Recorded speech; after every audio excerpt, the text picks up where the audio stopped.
بسم اللہ الرحمن الرحیم نحمدہ ونصلی علی رسولہ الکریم اما بعد۔ کافی عرصے سے قربانی سے متعلق اہم مسائل بھی چل رہے ہیں اور مختلف شریعت کے احکام کی طرف بھی آپ کی توجہ گاہے بگاہے میں مبذول کر رہا ہوں، اور اسی سلسلے کا یہ بیان ہے اور اس سلسلے کی یہ آخری گزارش ہے۔ ہم نے سوچنے کی بات یہ ہے اور یہ لمحہ فکریہ ہے، اور ہم سب کو سوچنا چاہیے کہ ہم نے یہ لاکھوں روپے کے جانور کی قربانی اللہ تعالیٰ کے نام پر کر دی، 3 دن قربانی میں مصروف رہے، اس کے بعد گوشت کھانے اور پکانے کا مرحلہ آیا۔ سوچنے کی بات یہ ہے کہ یہ جو قربانی ایک عظیم عبادت جسے ہم نے انجام دی ہے، اس قربانی سے ہمیں حاصل ہونے والا سبق کیا ہے؟ اس سے ہمیں کیا سبق حاصل ہو رہا ہے جس کو مجھے اپنے اندر پیدا کرنے کی کوشش کرنی چاہیے؟ وہ کیا سبق حاصل ہو رہا ہے؟ تو اس سلسلے میں چند گزارشات آپ کی خدمت میں عرض کرنا چاہتا ہوں۔ اس کی تفصیلات تو بہت زیادہ ہیں، اجمالی طور پر چند باتیں ذہن میں رکھیے۔ سب سے پہلی بات یہ ہے کہ یہ قربانی کی جو عبادت ہے اور قربانی کا جو یہ عمل ہے، یہ ہمیں یہ سکھاتا ہے کہ ہماری پوری زندگی اللہ تبارک و تعالیٰ کے حکم کے تابع ہے۔ قربانی کا پورا سبق اول سے لے کر آخر تک وہ ہمیں یہ سکھاتا ہے کہ ہماری زندگی اللہ تعالیٰ کے حکموں کے تابع ہونی چاہیے، اور ہر حال میں اللہ تبارک و تعالیٰ کی مرضی کے سامنے ہمیں سر جھکانا چاہیے، اور اگر وقت پڑے تو اپنی ہر مرغوب چیز کو اللہ تبارک و تعالیٰ کے لیے قربان کرنے کے لیے ہمیں تیار رہنا چاہیے، جس طریقے سے حضرت ابراہیم علیہ السلام نے قربانی کر کر قیامت تک کے آنے والی امت کو اور آنے والی نسلوں کو یہ پیغام دے دیا کہ اگر تمہیں اللہ کا دوست بننا ہے اور خلیل اللہ بننا ہے تو اس کے لیے حضرت ابراہیم علیہ السلام کے اسوہ حسنہ پر عمل کرو۔ حضرت ابراہیم علیہ السلام کو جب حکم ملا کہ آپ بیٹے کو ذبح کر دیں، تو حضرت ابراہیم علیہ السلام نے اللہ تعالیٰ سے کیوں کیا کا کوئی سوال نہیں کیا۔ جیسے ہی حکم ملا فوراً اس حکم کی تعمیل آپ نے شروع کر دی۔ یہی پیغام ہے۔ لیکن اگر عجیب بات ہے، اگر قربانی کا جانور تو ذبح کر رہا ہے شوق سے، لیکن اللہ تعالیٰ کہہ رہے ہیں حرام چھوڑ دو، اس میں اب سوچ میں پڑ گیا۔ اللہ تعالیٰ کہہ رہے ہیں کہ فجر کی اذان ہو رہی ہے، الصلاۃ خیر من النوم، اب نماز کی طرف آؤ، نیند کی قربانی دے دو۔ تو جانور کی قربانی تو اس کے لیے دینا آسان ہو رہی ہے، لیکن خواہشات کی قربانی، نفس کی قربانی دینا اس کے لیے مشکل ہو رہا ہے۔ اللہ نہ کرے ایک آدمی جو ہے وہ حرام کما رہا ہے، قربانی تو کر رہا ہے لاکھوں روپے کی، لیکن جب اللہ تعالیٰ کہہ رہے ہیں کہ حرام مال سے اپنے ہاتھ کو بچاؤ، اپنی خواہشات کی گلے پر چھری پھیرو، وہ قربانی دینی مشکل ہو رہی ہے۔ تو اس کا مطلب سیدھا سا یہ ہوا کہ ہم نے قربانی کے فلسفے کو نہیں سمجھا، قربانی کی جو غرض و غایت ہے وہ ہم نے نہیں سمجھی۔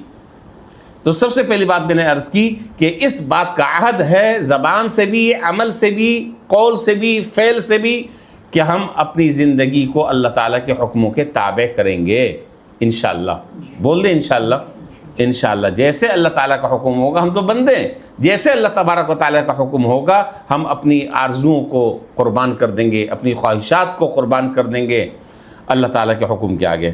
اور دوسری بات یہ ہے کہ یہ جو ہم نے قربانی کی عظیم عبادت انجام دی، اس سے دوسرا سبق ہمیں یہ مل رہا ہے کہ ہمیں ایک دوسرے کے ساتھ ایثار کا معاملہ کرنا چاہیے، ہمدردی کا معاملہ کرنا چاہیے، باہمی تعاون اور تناصر کا معاملہ کرنا چاہیے، دوسرے کے ساتھ غم گساری اور انسانیت کی خدمت کا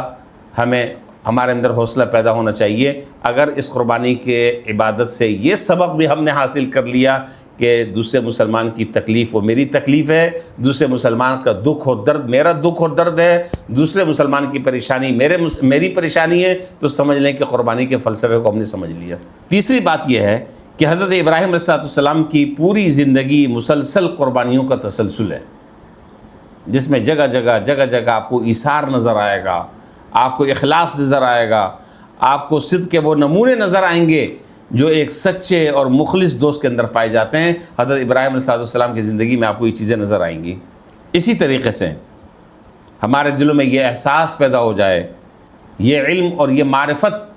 اور یہ فکر پیدا ہو جائے کہ اللہ تبارک و تعالیٰ کا ہر حکم مقدم ہے، باقی سارے حکم وہ دوسرے نمبر پر۔ سب سے پہلا جو حکم ہے جو مجھے کرنا ہے ایز اے مسلمان، بحیثیت مسلمان، وہ میرے لیے میرے باپ کا حکم بعد میں ہے، سب سے پہلا حکم میرے لیے اللہ تبارک و تعالیٰ کا ہے، جس طریقے سے حضرت ابراہیم علیہ السلام نے اپنے عمل سے کر دکھلایا، اسی طریقے سے اللہ تبارک و تعالیٰ کا حکم ہر چیز پر مقدم ہے، چاہے وہ ہماری طبیعت اور مزاج کے خلاف ہو، ہمارے سماج کے خلاف ہو، ہمارے معاشرے کے خلاف ہو، ہمارے طور طریقوں کے خلاف ہو، لیکن اللہ کا حکم ہے مجھے کرنا ہے، آنکھ بند کر کر اس سلسلے میں کوئی نہیں سوچوں گا۔ اسی طریقے سے قربانی کی جو ہم نے عبادت انجام دی، اس کا ایک سبق یہ ہے کہ امت کو در حقیقت یہ پیغام دیا جا رہا ہے کہ اپنے اندر ایثار اور قربانی کا جذبہ پیدا کرو، یہ خود غرضی اپنے اندر سے ختم کرو۔ آج ہمارا معاشرہ جو ہے وہ خود غرضی کے پیچھے پڑا ہوا ہے، جیسے کہ میں نے عرض کیا تھا کہ اپنا الو جو ہے وہ سیدھا ہو، باقی جائے دنیا بھاڑ میں۔ خلق خدا کے ساتھ خیر خواہی، محبت، ہمدردی، اور آخری جو سبق ہے، سبق تو بہت سارے ہیں جو یاد رکھنے کا ہے، آخری سبق یہ ہے کہ یہ قربانی کا سبق قدم قدم پر ہمیں یہی بات سکھاتی ہے اور اس بات کی تربیت کر رہی ہے کہ دین نام ہے اللہ اور اس کے رسول کی اتباع کا، اللہ اور اس کے رسول کے حکم کی اتباع کا نام دین ہے۔ اول سے لے کر آخر تک کے اگر آپ دیکھیں تو آپ کو ہر جگہ اسی کے کرشمے نظر آئیں گے، ہر جگہ آپ کو یہی چیز نظر آئے گی کہ اللہ اور اس کے رسول نے جس چیز کا حکم دے دیا وہ دین ہے، اور اس سے منع کر دیا، اس سے منع ہو جانا یہ دین۔ اگر یہ حقیقت سمجھ میں آ گئی اور یہ بات سمجھ میں آ گئی تو سمجھ لیجئے کہ آپ نے قربانی کے فلسفے کو حاصل کر لیا۔ اللہ تعالیٰ ہماری ان عبادتوں کو بھی قبول فرمائے، اور قربانی کا یہ جو فلسفہ ہے اس سے جو حاصل ہونے والے اسباق ہیں، اللہ تعالیٰ ہمیں اس کو سمجھنے کی، اس پر عمل کرنے کی اللہ ہمیں توفیق نصیب فرمائے۔ وآخر دعوانا ان الحمد للہ رب العالمین۔